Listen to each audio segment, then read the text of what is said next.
Assalamualaikum warahmatullahi wabarakatuh. Innal hamdalillah nahmaduhu wa nasta'inuhu wa nastaghfiruh. Wa na'udzu billahi ta'ala min syururi anfusina wa min sayyiati a'malina. Man yahdihillahu fala mudhillalah wa man yudlil fala hadiyalah. Wa asyhadu an la ilaha illallah wahdahu la syarikalah. Wa asyhadu anna Muhammadan abduhu wa rasuluh. Ya ayyuhalladzina amanu taqullaha haqqa tuqatih wa la tamutunna illa wa antum muslimun.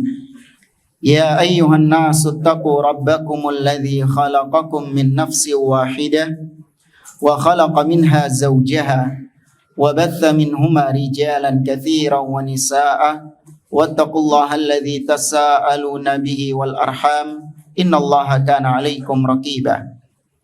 Ya ayyuhalladzina amanu taqullaha wa qulu qawlan sadida yuslih lakum a'malakum wa yaghfir lakum dhunubakum wa may yuti'illaha wa rasulahu faqad faza fawzan 'azima. Amma ba'd. Fa inna asdaqal hadithi kitabullah wa khairal hadi hadyu Muhammadin sallallahu alaihi wasallam wa syarrul umuri muhdatsatuha wa kullu muhdatsatin bid'ah wa kullu bid'atin dhalalah wa kullu dhalalatin finnar. Ikhwani fillah rahimani wa rahimakumullah. Nuwasilu darsana fi syarhin muyassar ala kitab Al-Ajwibatil Mufidah an Asilatil Manahijil Jadidah lil Allamah Shalih bin Fauzan hafizahullahu taala. Al-an wasalna ila su'al as-sadis wa thalathin. Qala as-sa'il, ada seorang yang bertanya kepada Syekh, minas syabab man zahadu fi mutaba'ati durusil ilmiyatil musajjalah wa luzumi durusi ahli ilmil mawthuqin. Kata seorang penanya, di antara para pemuda, para syabab, ada yang malas untuk mengikuti pelajaran-pelajaran, kajian-kajian ilmiah, atau di antara para syabab, para pemuda, ada yang sudah enggan untuk komitmen bersama para ulama-ulama yang terpercaya. Artinya sudah tidak ada kepercayaan, tidak ada ikatan antara mereka dengan para ulama. Wa'tabaruha ghaira hamah au qalilatin nafa'. Mereka menganggap menghadiri kajian-kajian akidah, kajian-kajian ilmiah yang di situ dibacakan qala Allah, qala Rasul, menurut mereka sebagian pemuda ini itu kurang penting atau ya manfaatnya cuma sedikit saja. Wattajahu ilal muhadaratil asriyah allati tatahaddatsu 'anis siyasah wa awdha'il alim, di mana mereka akhirnya berpaling. Ya, mereka berpaling dari kajian-kajian ilmiah, kajian-kajian akidah, pelajaran-pelajaran akidah, menuju ke kajian-kajian yang kontemporer, membahas pembahasan-pembahasan kekinian. Ya, apa yang sedang terjadi di dunia ini, ya, fenomena apa yang sedang terjadi, yang sedang viral. Nah, itu yang dibahas di kajian-kajian. Ini sebagian pemuda ini senangnya ikut yang gitu-gitu. Kalau di negeri kita itu biasanya yang sering bahas kajian-kajian seperti ini adalah ustadz-ustadz akhir zaman. Ya, ustadz-ustadz akhir zaman. Nah, itu kan yang dibahas adalah waqi' yang sedang terjadi. Nih sekarang Rusia sedang apa misalnya? Ya apalah yang biasanya sedang terjadi gitu. Sekarang Korea Utara, Kim siapa? Yang dibahas orang-orang kayak gitu sedang terjadi. Nah, apalagi kalau tahun-tahun politik, disambung-sambungkan sama politik. Artinya apa yang sedang viral terjadi itu yang menjadi tema pembahasan. Kemudian digaduk-gadukkan, dicocok-cocokkan, sampai pada kesimpulan kiamat sudah tinggal menghitung hari. Ya, dengan tanda-tanda demikian. Padahal orang yang ngomong ustadznya itu juga tanda kiamat itu. Ya kan, salah satu tanda kiamat adalah banyaknya ruwaibidhah yang berbicara tanpa ilmu. Baik. Nah, ini banyak syabab, para pemuda-pemuda yang tertarik dengan kajian-kajian demikian, yang berbicara tentang politik dan menyia-nyiakan para ulama, ya, menyia-nyiakan orang yang alim. Li'tiqadihim annaha aham. Karena mereka meyakini, menduga bahwa kajian-kajian yang kekinian, membahas yang viral-viral, ini yang lebih penting. Ya, ini yang lebih bermanfaat. Li'annaha ta'tani bil waqi' fama nasihatukum limithli haula'i syabab. Karena kajian-kajian yang kekinian, yang sedang viral, itu sesuai dengan realita yang memang sedang terjadi. Ya, sudah pernah kita bahas ya tentang fikih waqi'. Kalau dalam istilah para ulama, fikih waqi' itu apa? Kalau ahlu sunnah yang berbicara tentang fikih waqi', berarti maksudnya apa? Apa? Kalau ahli bid'ah yang berbicara fikih waqi', itu artinya tadi, yaitu kita sebagai seorang muslim harus tahu realita yang sedang terjadi sekarang. Kita mengikuti berita-berita yang ada di koran, di media sosial, harus dipantau itu. Ya, sampai ada yang menyarankan kalau santri-santri itu setidaknya setiap hari dikasih sarapan koran. Ya, suruh baca koran atau suruh baca berita-berita supaya mereka melek dengan realita yang ada. Itu maksudnya fikih waqi' bagi ahli bidah. Kalau ahlu sunnah ngomong fikih waqi' artinya apa? Yaitu seorang ulama ketika dia menetapkan suatu hukum yang kontemporer, maka dia harus melihat waqi' dari realita yang sedang dibahas untuk kemudian akan dihasilkan kesimpulan hukum yang akan ditetapkan. Contoh masalah-masalah kontemporer, apa hukumnya pembayaran dengan cashless misalnya, pembayaran non tunai, ya, dengan metode-metode yang ada. Ini kan permasalahan kontemporer, bukan? Permasalahan kontemporer. Nah, para ulama ketika ditanya tentang permasalahan tersebut, maka mereka meneliti terlebih dahulu apa sih pembayaran non tunai ini, skemanya bagaimana, seluk-beluknya bagaimana, dipelajari sama mereka, baru kemudian mereka simpulkan bahwa hukumnya begini, begini, dan begini. Itu kalau fikih waqi' menurut ahlus sunnah. Ya, sudah pernah kita bahas tentang hal ini. Maka kata penanya, maka apa nasihat Anda wahai Syekh terhadap para pemuda-pemuda tadi itu? Al-jawab, qala Syekh hafizahullah, hadza kama sabab. Ini jawabannya seperti yang disinggung di pertanyaan atau jawaban sebelumnya, yaitu sebagian pemuda yang mereka enggan atau malas belajar akidah, justru mereka belajar hal-hal yang di luar akidah. Kata beliau, al-ishtighal bil muhadaratil amah was sahafah, menyibukkan diri dengan kajian-kajian yang temanya umum atau tema-tema yang sifatnya jurnalistik, ya, kayak kajian-kajiannya reporter, wartawan gitu. Wa bima yaduru bil alam, atau kajian-kajian yang membahas tentang apa yang sedang terjadi di muka bumi ini. Kata beliau, duna ilmin bil aqidah wa duna ilmin bi umuri syara' tadlilun wa doya. Dia belajar tentang perkara-perkara demikian tanpa mempelajari ilmu akidah, tanpa mempelajari ilmu syar'i, maka ini adalah bentuk kesesatan dan bentuk menyia-nyiakan agama, ya, atau membuang-buang waktu.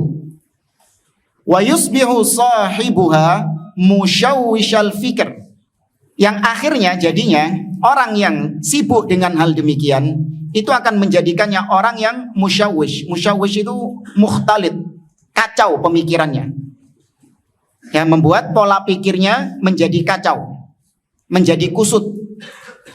Li'annahu istabdala alladhi huwa adna billadhi huwa khair, karena dia mengganti yang lebih baik dengan yang lebih rendah. Ya, mengganti sesuatu yang baik, yaitu maksudnya akidah, ya, kajian-kajian akidah, ini sesuatu yang sangat berharga, diganti sama dia dengan kajian-kajian tema-tema politik, tema-tema kekinian tadi. Nah, ini menukar sesuatu yang baik dengan sesuatu yang lebih rendah kualitasnya. Wallahu subhanahu wa ta'ala amarana bita'allumil ilmin nafi'i awalan. Padahal Allah azza wa jalla memerintahkan kita untuk mempelajari ilmu yang bermanfaat. Dan tidak ada ilmu yang bermanfaat, yang paling bermanfaat melainkan ilmu akidah. Apalagi berkaitan dengan tauhid. Karena itulah tujuan Allah menciptakan kita. Qala ta'ala, Allah berfirman, fa'lam annahu la ilaha illallah wastaghfir li dzambik. Ya, fa'lam, yaitu berilmulah, ya, ketahuilah, ilmuilah bahwa sesungguhnya tidak ada yang berhak diibadahi dengan benar kecuali Allah, dan mintalah ampun kepada Allah atas dosa-dosamu. Al-khitab huna yuwajjah ilaman hadhil ayah. Al-khitab yuwajjah ila An-Nabi SAW. Lihat, sekelas Nabi SAW diperintahkan oleh Allah untuk mempelajari tauhid, untuk berilmu tentang tauhid. Ini sekelas Rasul SAW yang maksum, dijaga oleh Allah dari kesyirikan. Namun karena pentingnya perkara tauhid, Nabi, sekelas Nabi SAW tetap diperintahkan untuk mempelajari tauhid dan tetap diperingatkan dari kesyirikan. Apa ayatnya?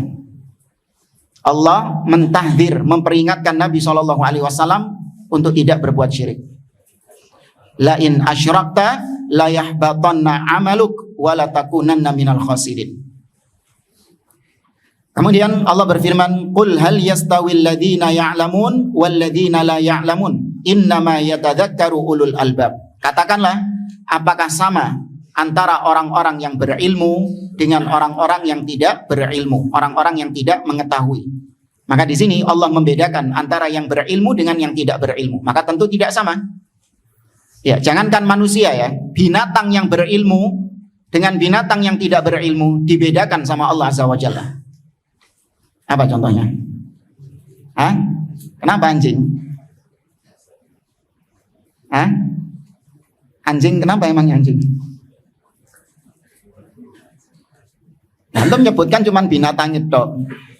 Kenapa binatangnya ini anjing ini? Kalau anjing yang berilmu, kenapa? Kalau yang tidak berilmu, kenapa? Naam, yang berilmu buruannya menjadi halal, sedangkan yang tidak berilmu buluannya tidak halal. Mad dalil. Mad dalil.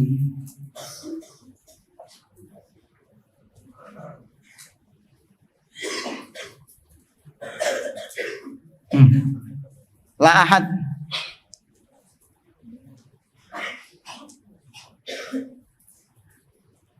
Ayo, nggak mungkin nggak tahu. Atulab ahsan. Fadhil jamaah. Kajian tidak diteruskan kalau nggak ada yang tahu dalilnya. Tadi soalnya ketika anak tanya pada jawab semua. Apa contohnya? Anjing. Giliran ditanya itu semangat semua. Tanya dalilnya nggak ada yang tahu. Nah, betul. Iqra'il ayah.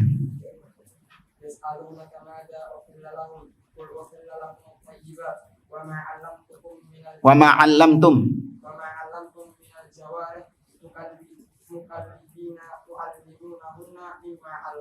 Naam. Yaitu disebutkan bahwasanya anjing-anjing yang kalian ajarkan, ya yang kalian ajarkan berburu, maka itu dihalalkan buruannya. Berarti sebaliknya, ketika anjing-anjing itu tidak diajarkan berburu, maka apa yang dia dapatkan tidak dihalalkan buruannya. Maka ilmu bisa memberikan pengaruh pada seekor anjing, bagaimana lagi dengan manusia. Ya, makanya Allah membedakan antara yang berilmu dengan yang tidak berilmu. Ya, tapi kalau di demokrasi disamakan. Ya, kalau dalam sistem demokrasi disamakan antara orang yang tidak berilmu dengan yang berilmu, antara orang mukmin dengan orang kafir, antara orang yang taat dengan yang ahli maksiat. Apa kedudukannya kalau di sisi demokrasi? Sama, tidak dibedakan. Ini diantara rusaknya demokrasi. Allah berfirman, innama yakhsyallaha min ibadihil ulama. Hanyalah para ulama, yakni hanyalah orang-orang yang berilmu yang takut kepada Allah dari hamba-hambanya. Jadi di antara hamba-hamba Allah yang takut kepada Allah hanya orang-orang yang berilmu. Karena orang yang berilmu, apalagi dengan pengetahuannya tentang nama-nama dan sifat-sifat Allah, itu akan melahirkan khasyah, melahirkan rasa takut kepada Allah Azza wa Jalla. Ibarat seperti seorang yang dia mengetahui bahwa atasannya itu sedang mengawasi dia. Ya, dia tahu bahwasanya atasan saya sedang mengawasi saya karena ada CCTV-nya misalnya. Ketika dia mengetahui hal tersebut, maka muncul rasa takut. Nah, demikian orang yang mengenal Allah melalui nama-nama dan sifat-sifatnya, maka dia yakin Allah sedang mengawasi dia, maka kemudian dia takut kepada Allah Azza wa Jalla. Ya, kata para salaf, man kana a'raf billah kana minhu akhwaf. Barang siapa yang lebih mengenal Allah, tentu dengan melalui nama-nama dan sifat-sifatnya, maka dia lebih takut kepada Allah Azza wa Jalla. Kemudian Allah mengatakan, wa qur rabbi zidni ilma. Dan katakanlah wahai Muhammad, wahai Rabbku, tambahkanlah ilmu kepadaku. Ila ghairi dzalik minal ayat allati tahutsu ala talabil ilmil munzal fi kitabillahi wa sunnati rasulih sallallahu alaihi wasallam. Dan ayat-ayat lain yang memotivasi untuk kita mempelajari ilmu yang diturunkan oleh Allah Subhanahu wa taala di dalam kitabnya, dan juga ilmu yang diturunkan oleh Allah di dalam sunnah Rasulnya sallallahu alaihi wasallam. Lianna hadha huwal ilmun nafi'. Karena itu yang disebut ilmu yang bermanfaat. Ya, ilmu yang bermanfaat adalah ilmu yang menyelamatkan seseorang dari neraka Allah Azza wa Jalla, dan tidak ada yang bisa menyelamatkan seseorang dari neraka Allah kecuali dengan dia belajar ilmu syar'i. Adapun ilmu-ilmu duniawi tidak menjamin seseorang bisa selamat dari neraka Allah Azza wa Jalla. Apakah orang yang pintar matematika, yang pintar IT, ya dia dijamin surga, diangkat derajatnya? Tentu tidak. Meskipun di sini bukan berarti kita menyepelekan ilmu-ilmu duniawi, enggak. Tapi ilmu yang paling bermanfaat bagi seseorang adalah ilmu syar'i, ilmu yang bersumber dari kitabullah dan sunnah Nabi Shallallahu Alaihi Wasallam. Al-mufidu fid dunya wal akhirah, yang membawa manfaat, yang membawa faedah bagi pelakunya baik di dunia ataupun di akhirat. Wa hadza huwa nur alladhi yaqsurul insanu bihi tariqa ilal jannati wa ilas sa'adah. Dan ilmu tersebut adalah cahaya yang dengan ilmu tersebut manusia bisa melihat jalan yang dia tempuh menuju surga dan jalan yang dia tempuh menuju kebahagiaannya. Wat tariqa ilal 'aisyati thayyibah an-naziha fid dunya was sa'adati fil akhirah. Dan itulah jalan yang bisa mengantarkan seseorang kepada kehidupan yang baik, kehidupan yang an-naziha, yang menggembirakan, yang menyenangkan, baik di dunia dan kebahagiaan di akhirat.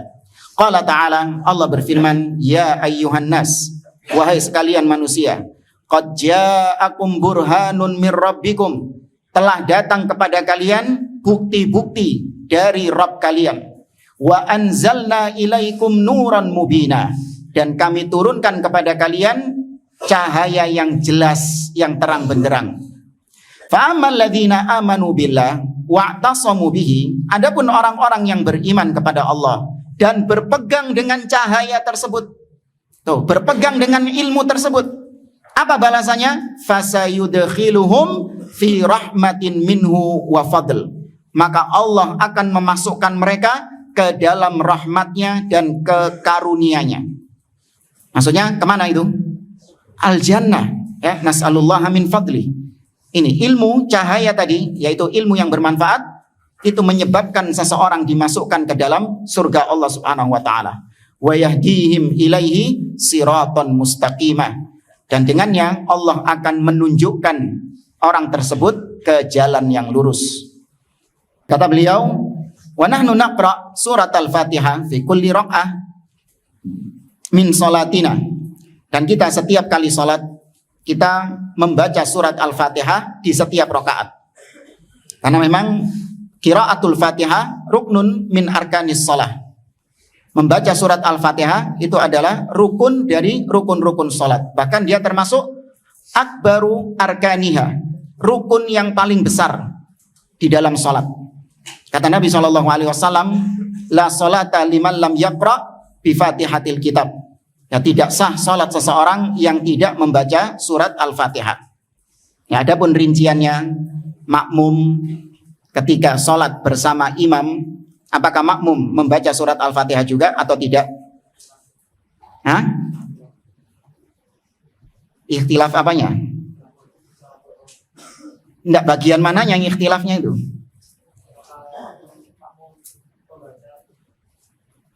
Nah, ya, sisi rinciannya ya Pak, ikhtilafnya.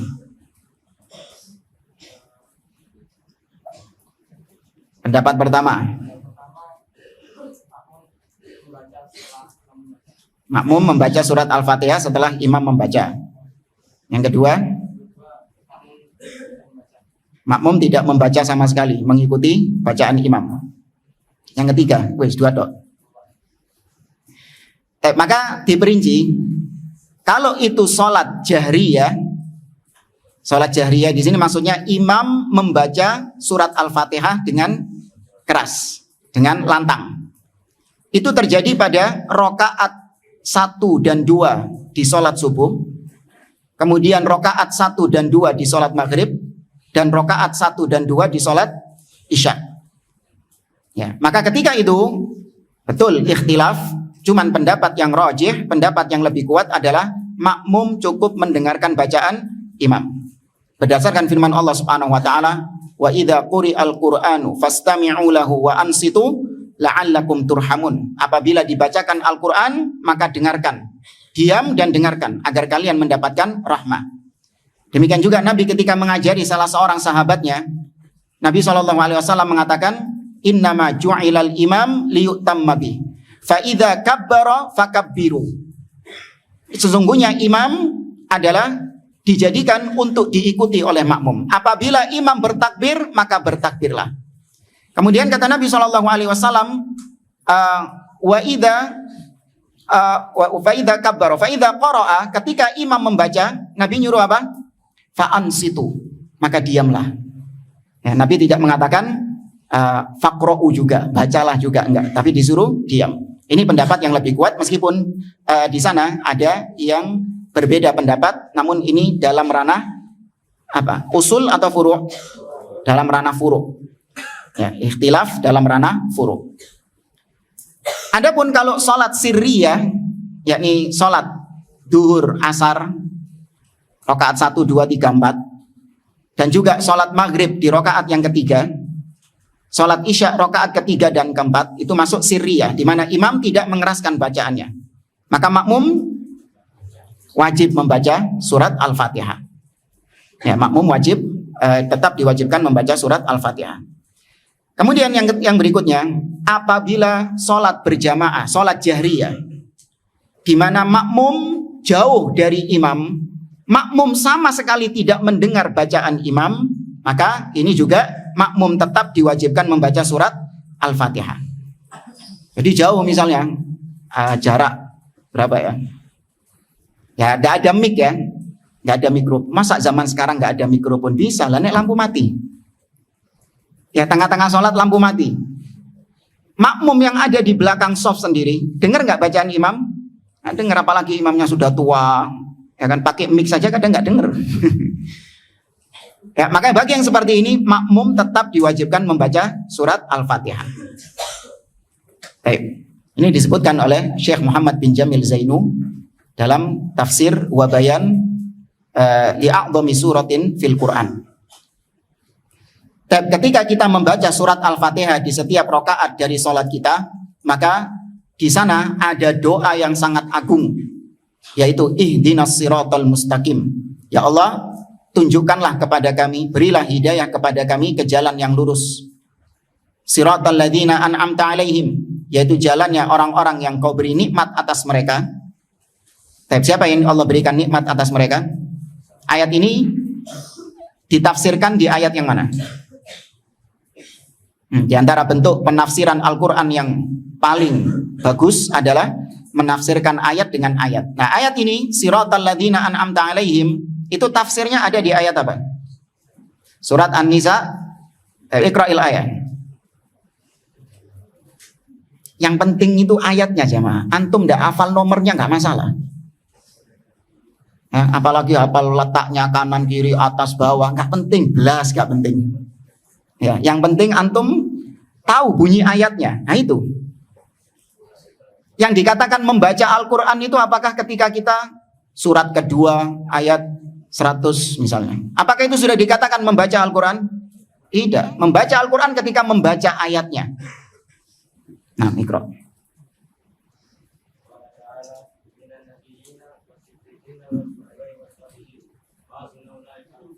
Gak enak toko tengah-tengah.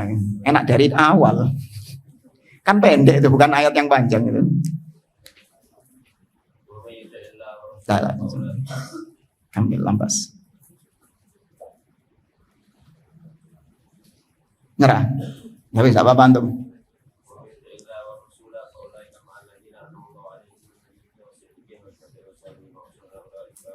Naam, mayyuti'illaha war rasul faulaika ma'al ladzina an'amallahu 'alaihim. Tuh. Barang siapa yang taat kepada Allah dan Rasulnya, maka dia akan bersama orang-orang yang Allah beri nikmat atas mereka. Maka nikmat di sini bukan nikmat duniawi. Yang Allah beri nikmat ini bukan nikmat duniawi, tapi nikmat al-hidayah, nikmat iman, nikmat Islam. Ya, karena kalau Anda mutlakkan, antum mutlakkan di sini jalannya orang-orang yang Allah beri nikmat, masuk di situ nikmat duniawi, wah Fir'aun melbu pisan. Ya kan, Fir'aun juga masuk di situ. Fir'aun diberi nikmat duniawi enggak? Diberi. Ya Qarun, ya Haman dan orang-orang kafir yang lain, mereka diberi nikmat duniawi. Maka enggak. Di sini nikmat yang dimaksud adalah nikmat iman, nikmat Islam, karena itu nikmat yang paling besar. Kata Allah, barang siapa yang taat kepada Allah dan Rasulnya, maka dia akan dikumpulkan bersama orang-orang yang Allah beri nikmat atas mereka. Siapa? Minan nabiyyin, was-siddiqin, wasyuhada, was-salihin, wa hasuna ulaika rafiqa. Maka ketika kita membaca ayat ini jamaah, kita sedang minta kepada Allah agar ditunjukkan jalan mereka. Ya, agar diberi petunjuk oleh Allah menempuh jalan mereka. Maka pasang hati kita ketika membaca ayat ini. Jangan seolah-olah ketika membaca ayat ini lisannya membaca tapi hatinya kosong, tidak sedang memohon kepada Allah. Adalah yajuz. Nggak benar. Ketika Anda baca ayat ini, antum baca ayat ini, hati kita harus sedang meminta kepada Allah. Ihdinas siratal mustaqim. Benar-benar minta kepada Allah Azza wa Jalla. Karena berapa banyak orang-orang yang baca surat Al-Fatihah, saking hafalnya surat Al-Fatihah, moro-moro wis tutuk waladhdallin. Pernah merasakan kayak gitu? Sholat dia, saking hafalnya surat Al-Fatihah, sampai dia nggak sadar, tahu-tahu sudah sampai waladhdallin, amin. Maka berarti selama ini dia membaca surat Al-Fatihah tidak sedang meminta kepada Allah. Padahal surat Al-Fatihah itu adalah paket berdoa kepada Allah. Adab dalam berdoa kepada Allah. Dimulai dengan memuji Allah terlebih dahulu. Ya, di antara adab berdoa kita memuji Allah terlebih dahulu. Alhamdulillahirabbil alamin, arrahmanir rahim, sampai seterusnya. Setelah memuji Allah baru kemudian masuk ke inti doanya. Itu di surat Al-Fatihah itu doa, rangkaian doa itu. Maka nggak boleh hati kita sedang lalai ketika membaca surat Al-Fatihah. Harus benar-benar hati kita meminta kepada Allah hidayah tersebut. Siratal ladzina an'amta 'alaihim ghairil maghdubi 'alaihim waladdallin. Bukan jalannya yang dimurkai atas mereka dan bukan pula jalannya ad-dhalin yang tersesat. Ya, maka di sini sebagaimana kata Abul Aliyah bahwasanya seorang itu diberi nikmat bukan hanya dia diberi nikmat di atas jalan kebenaran, tapi termasuk nikmat dia dihindarkan dari jalan-jalan kesesatan. Ya, kata Abul Aliyah, ni'matani an'amallahu alayya wala adri ayyahuma afdal. Ada dua nikmat yang Allah berikan kepadaku dan aku tidak tahu mana di antara dua nikmat ini yang lebih afdal. Yang pertama, anhadani lil Islam. Allah memberikan petunjuk kepadaku di atas Islam. Cukup? Tidak. Nikmat yang besar juga adalah wala yaj'alani haruriyan, dan aku tidak dijadikan oleh Allah sebagai orang haruri. Apa orang haruri maksudnya? Khawarij, sebagai ahli bidah. Ya, kita tidak dijadikan oleh Allah sebagai ahli bid'ah, itu adalah nikmat yang besar, sampai-sampai bingung Abul Aliyah antara nikmat Islam dengan nikmat di atas sunnah itu. Ya, makanya dalam ayat ini Allah nggak cukup hanya mengatakan siratal ladzina an'amta alaihim, jalannya orang-orang yang kau beri nikmat atas mereka. Titik, enggak. Dijelaskan juga jalan kesesatan. Karena itu metode di dalam Al-Qur'an. Wa hadainahun najdain. Kami tunjukkan kepada manusia petunjuk dua jalan.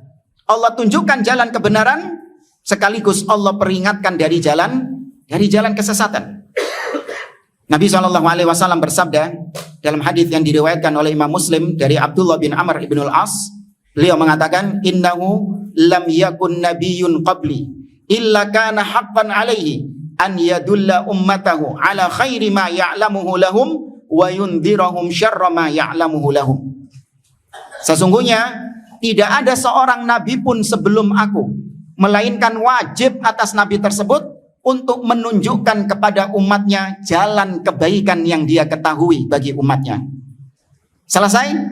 Tidak. Dan wajib pula atas nabi tersebut untuk memperingatkan umatnya dari jalan keburukan yang dia ketahui untuk umatnya. Ya, ini metode di dalam Al-Quran, tidak hanya menjelaskan jalan hak, tapi juga diperingatkan dari jalan kebatilan. Tidak hanya menjelaskan tentang tauhid, tapi juga memperingatkan dari syirik. Tidak hanya mengajak kepada sunnah, tapi juga memperingatkan dari bid'ah.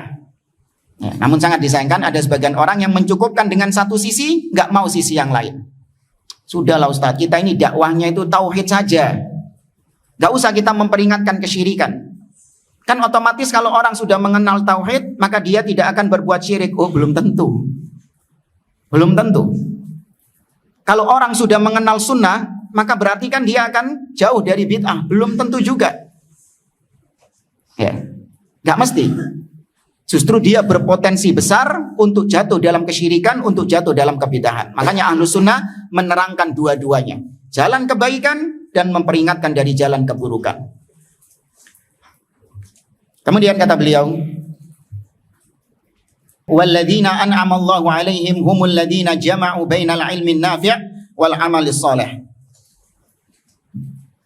Yang dimaksud orang-orang yang Allah berikan nikmat atas mereka itu adalah mereka-mereka yang menggabungkan, mengawinkan antara ilmu yang bermanfaat dengan amal soleh. Ini baru ilmunya itu membawa pengaruh bagi seseorang ketika ilmu tersebut berbuah menjadi amal. Maka kalau cuma sebatas ilmu saja, ini belum selesai. Ya, kalau cuma sebatas ilmu tok, ini belum selesai. Dia baru dikatakan ilmu yang bermanfaat ketika ilmunya ini berbuah apa? Berbuah amalan. Ya, maka jangan stuck, jangan mandek hanya cuman sebatas ilmu hafalan, ya, banyaknya kitab, ya, banyaknya riwayat, mandek sampai situ enggak. Perlunya ilmu tersebut adalah untuk diamalkan ilmunya, untuk dipraktekkan ilmunya. Bukan sebatas koleksi-koleksi saja, koleksi ilmu tapi enggak ada pengamalannya, tidak. Siapa mereka? Tadi sudah disebutkan, minan nabiyyin dan seterusnya. Sedangkan ghairil maghdubi alaihim, orang-orang yang dimurkai atas mereka, humul ladina akhadul ilma wa tarakul amal, yaitu mereka yang memiliki ilmu namun meninggalkan amal. Ya, secara asal mereka ini adalah orang-orang al-Yahud. Tapi tidak terbatas cuma orang Yahudi saja. Karena orang-orang Yahudi, mereka itu memiliki ilmu namun mereka tidak mengamalkan ilmunya.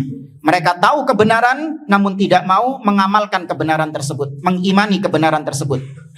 Ya, diantaranya adalah kebenaran tentang kenabian nubuah Nabi Muhammad SAW. Ya'rifunahu kama ya'rifuna abna'ahum, kata Allah. Mereka tahu tentang Nabi Muhammad SAW sebagaimana mereka mengetahui anak-anak mereka. Namun mereka tidak mengimaninya. Disebabkan karena Nabi SAW bukan dari Bani Israel, tapi dari kalangan Bani Ismail, dari kalangan orang-orang Arab yang selama ini mereka anggap bangsa yang rendahan. Ya, padahal mereka tahu ciri-ciri yang ada di dalam kitab Taurat mereka tentang Nabi Muhammad SAW itu semua ada pada Nabi Muhammad SAW. Tahu mereka. Dan mereka yakini hal itu. Sebagaimana diungkapkan sendiri oleh tokoh-tokoh mereka seperti Huyai bin Akhtab, Ka'ab ibnul Ashraf dan yang lainnya. Namun hanya karena gengsi, ya kan? Gengsi. Selama ini kita menganggap bangsa Arab ini bangsa rendahan. Sedangkan Bani Israel ini yang lebih tinggi derajatnya. Masa kita mau menjilat ludah sendiri? Bangsa yang selama ini kita anggap rendah, ternyata nabinya muncul dari situ. Daripada kita menjilat ludah sendiri, maka lebih baik kita kufur, kata mereka. Na'udzubillah. Secara asal itu orang Yahudi, tapi berlaku bagi semua yang mirip dengan orang Yahudi. Maka siapa saja, kata para ulama, di antaranya Syekh Muhammad bin Shalih Al-Utsaimin dalam tafsir surat Al-Fatihah, siapa saja yang memiliki ilmu namun meninggalkan amal, fahuwa syabihun lil yahud, maka dia ada kemiripan dengan orang-orang Yahudi. Ya, punya ilmu namun tidak diamalkan ilmunya, maka dia ini ada sisi kemiripan dengan orang-orang Yahudi. Meskipun bukan berarti terus pelakunya dikafirkan seperti kafirnya orang Yahudi, tidak. Ya, tapi ada kemiripan di situ. Walad dolin, dan bukan pula jalannya orang-orang yang dolin, yang tersesat. Wahumul ladzina akhadul amal wa tarakul ilm, yaitu mereka yang beramal dan meninggalkan ilmu. Artinya beramal tanpa ilmu. Ya, secara asal orang-orang Nasoro. Ya, karena orang-orang Nasoro agama mereka itu tidak di atas ilmu. Ya, agama yang dibangun itu tidak di atas ilmu, tapi di atas ucapan fulan, pendapat fulan, apa kata pendeta, apa kata pastor, tidak di atas ilmu. Namun mereka berani mengamalkan sesuatu yang tidak mereka ilmui tentangnya. Secara asal ini orang Nasoro, tapi berlaku bagi siapapun yang mirip dengan ini. Ya, maka sama seperti kata Syekh Muhammad bin Shalih Al-Utsaimin, siapapun yang mengamalkan sesuatu tanpa landasan ilmu, fahuwa syabihun lin nasoro, maka dia mirip dengan orang-orang an-nasoro. Ya, tapi ala kulli hal, baik ghairil maghdubi alaihim walad dolin, ini dua-duanya kena. Nasoro, Yahudi, dua-duanya kena ayat ini. Ya, al-maghdub alaihim, Nasoro juga kena. Yahudi kena, Nasoro juga kena. Ad-dolin, bukan cuma Nasoro saja, Yahudi juga kena.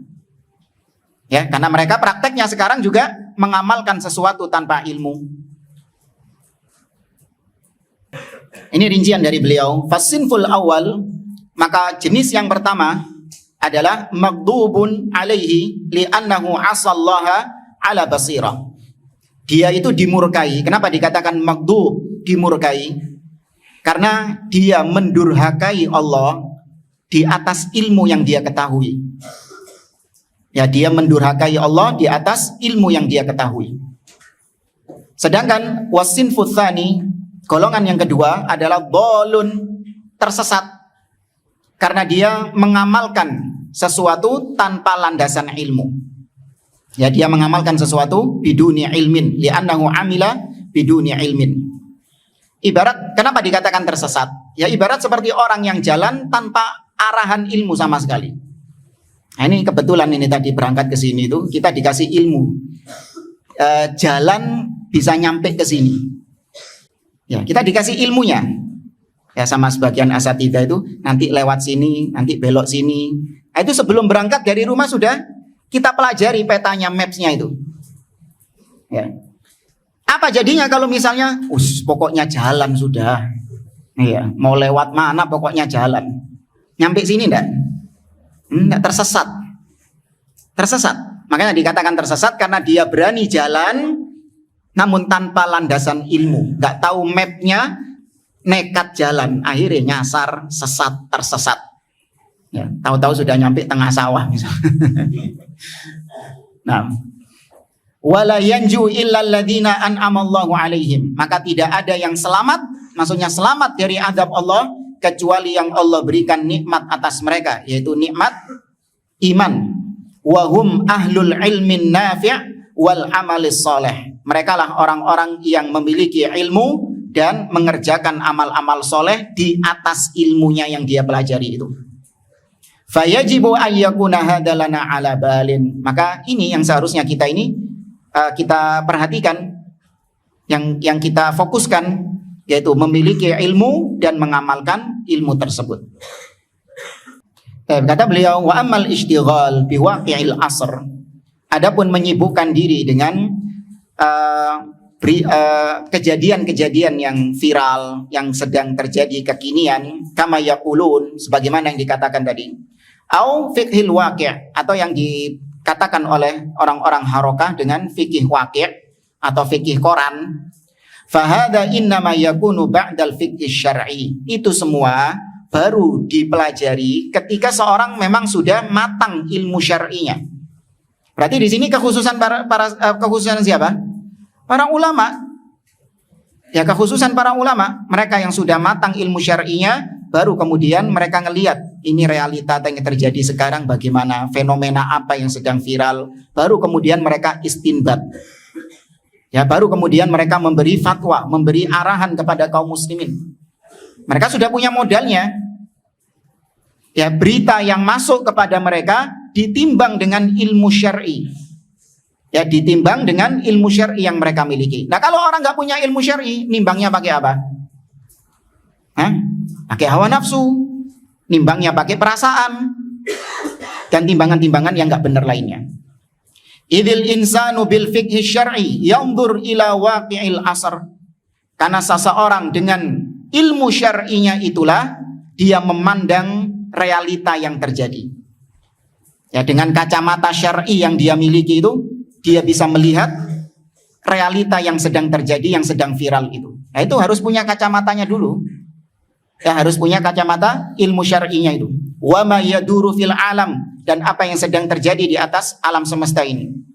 Wa ma ya'ti min afkarin wa min ara', dan juga pendapat-pendapat, gagasan-gagasan, ide-ide yang dimunculkan oleh sebagian orang, itu semuanya wa ya'riduha 'alal ilmi syar'is sahih, ditimbang dengan ilmu syar'i.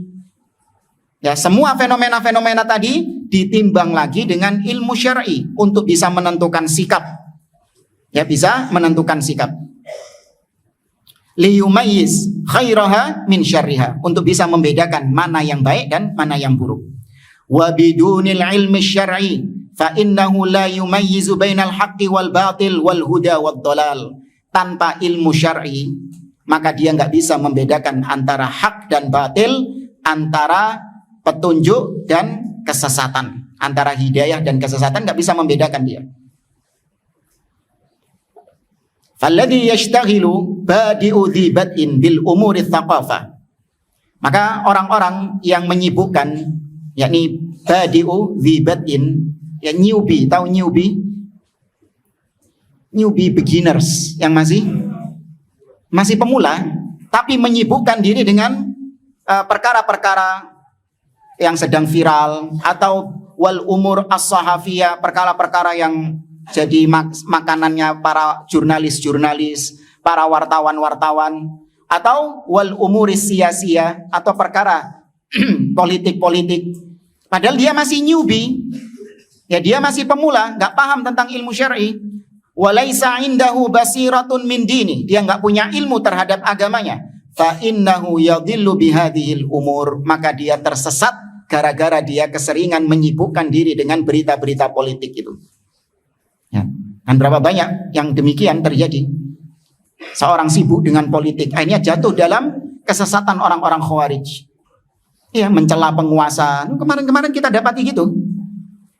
Masih pemula, nggak paham agama, nggak paham akidah sahihah, makanannya setiap hari adalah berita-berita politik.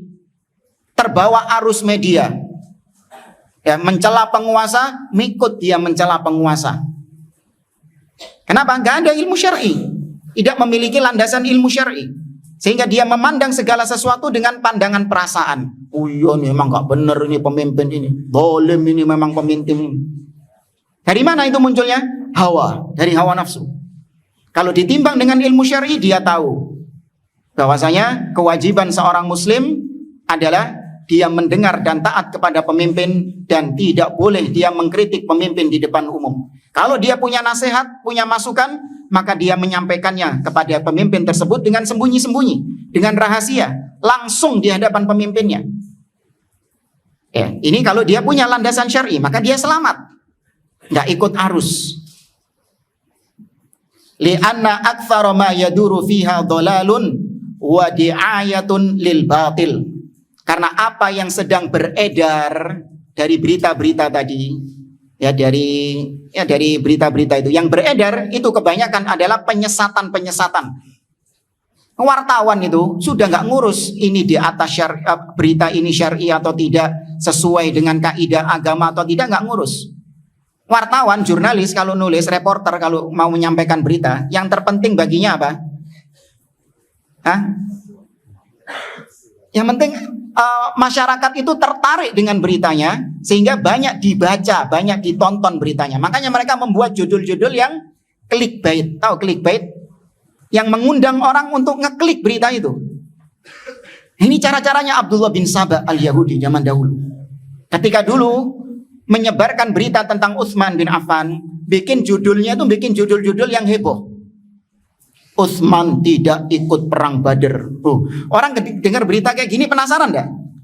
Penasaran, diklik. Cuman zaman dia enggak ono klik gitu. Ya. Tapi ke zaman sekarang kaidahnya kayak gitu.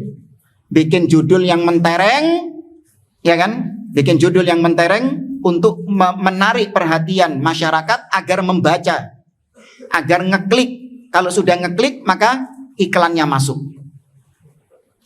Apalagi masyarakat kita itu kebiasaannya tuh cuman baca judul, nggak baca isinya.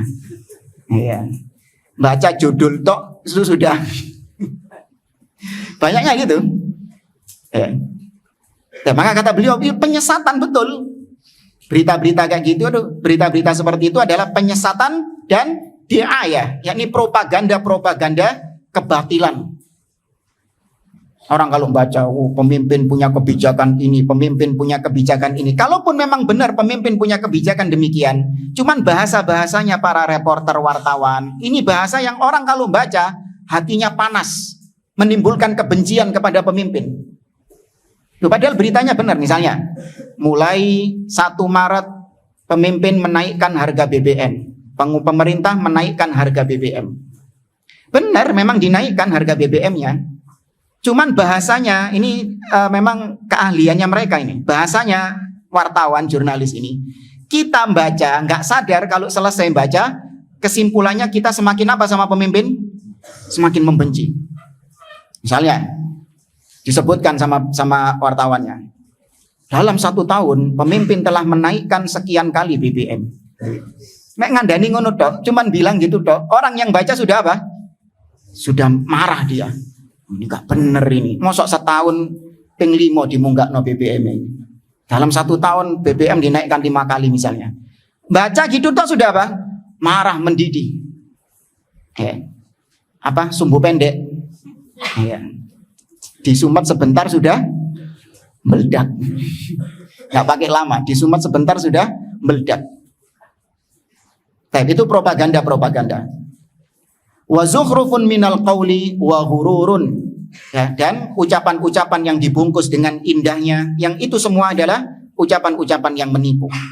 Nas'alullahal afiyah wassalamah. Maka kita memohon kepada Allah keselamatan. Wallahu a'lam bissawab.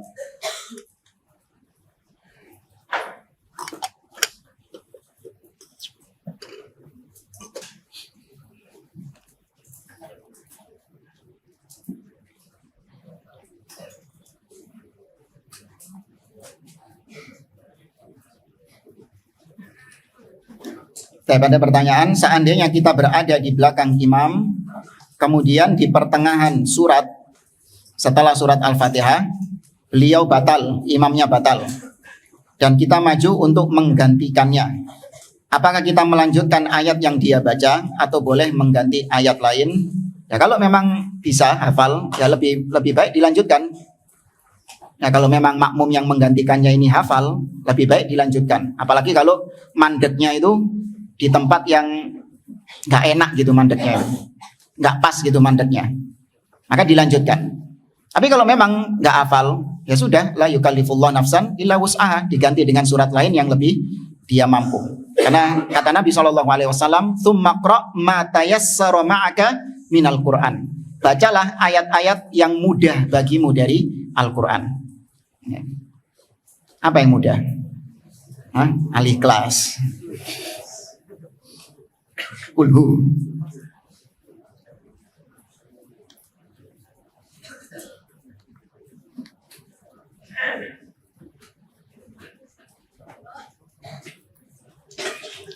Assalamualaikum Ustaz, apakah boleh memelihara anjing untuk berburu? Ngapain?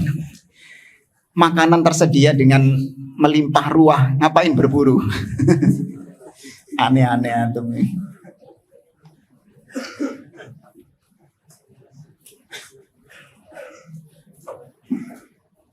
Ustadz, anjing kalau berilmu itu halal buruannya. Tapi jika buruannya itu hal yang haram, apakah masih dikatakan halal untuk kita makan? Apa misalnya nangkep babi gitu, terus babinya jadi halal gitu. Kok bisa? Anak gak kepikiran kayak gini. Antum kepikiran. Kayak antum misalnya, antum kalau misalnya nangkep apa misalnya, antum nangkep kambing, ada kambing di hutan, antum tangkap, halal nggak buruannya? Halal, antum yang menangkap kan. Terus kalau antum nangkep babi, haram. Nah kalau anjing yang nangkep babi jadi halal, masa anjing lebih mulia daripada antum? Apa maksudnya ya? Ketika makmum masbuk, saat imam telah selesai membaca surat Al-Fatihah, apakah makmum cukup mendengarkan surat selanjutnya yang sedang dibaca atau tetap membaca surat Al-Fatihah? Ini ada khilaf. Jadi makmum baru join, baru gabung ketika imam sudah membaca surat Al-Fatihah, baru makmumnya gabung. Nah ketika itu apakah makmum tetap membaca surat Al-Fatihah atau dia cukup mendengarkan bacaan imam? Ini memang ada khilaf. Tapi wallahu a'lam, tetap kaidahnya wa idza quri'al qur'anu fastami'u lahu wa ansitu. Tetap mendengarkan bacaan imam. Adapun terus surat Al-Fatihahnya gimana? Maka sudah diwakilkan dibaca sama imam, karena bacaan imam itu adalah bacaan makmum. Ya, bacaannya makmum itu ya sama dengan bacaannya imam. Nah, wallahu a'lam. Jadi, halas. Anak kira ini bisa kita sampaikan. InsyaAllah kita lanjutkan pada pertemuan berikutnya. Wallahu ta'ala a'lam. Jazakumullahu khairan. Wa sallallahu ala nabiyyina Muhammad wa ala alihi wa sahbihi ajma'in. Assalamualaikum warahmatullahi wabarakatuh.